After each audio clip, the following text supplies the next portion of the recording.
at noon. Again, this is not the most interesting week of football when you're talking about the noon window, and most windows, TBH.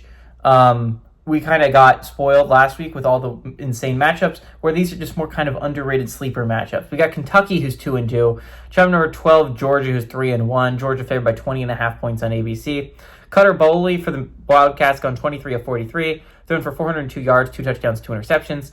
Seth McGowan's had 68 carries for 387 yards and 7 touchdowns, and Willie Rodriguez has had 7 catches for 134 yards and a touchdown. Gunnar Stockton for the Bulldogs gone 76 of 109, thrown for 851 yards, 5 touchdowns, 0 interceptions. Chauncey Bowens has had 41 carries for 240 yards and 3 touchdowns, and Colby Young's had 17 catches for 238 yards and a touchdown.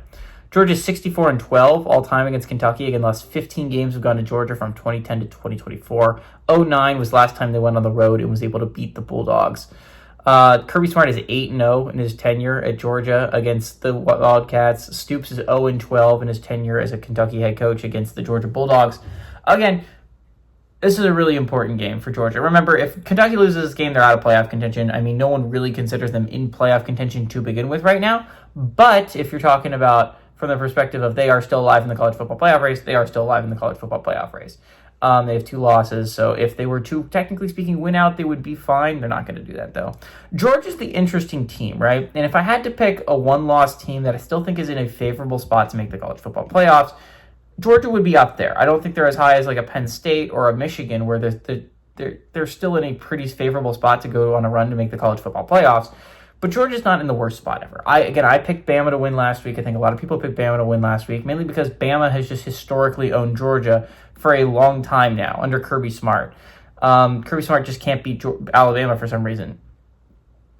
But this is still a Georgia team. Again, they only play 3 more ranked teams the entire year. And I know only 3, but again, this is the SEC. That's about as good as you get, is 3 ranked teams left on the entire schedule. Now, Oklahoma, it seems like a tough one for me to imagine Georgia winning.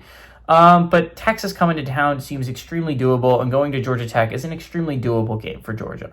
You just have to win 2 of those 3 games I just mentioned and not mess up in another random spot. Georgia's still in a fine position to make the college football playoffs.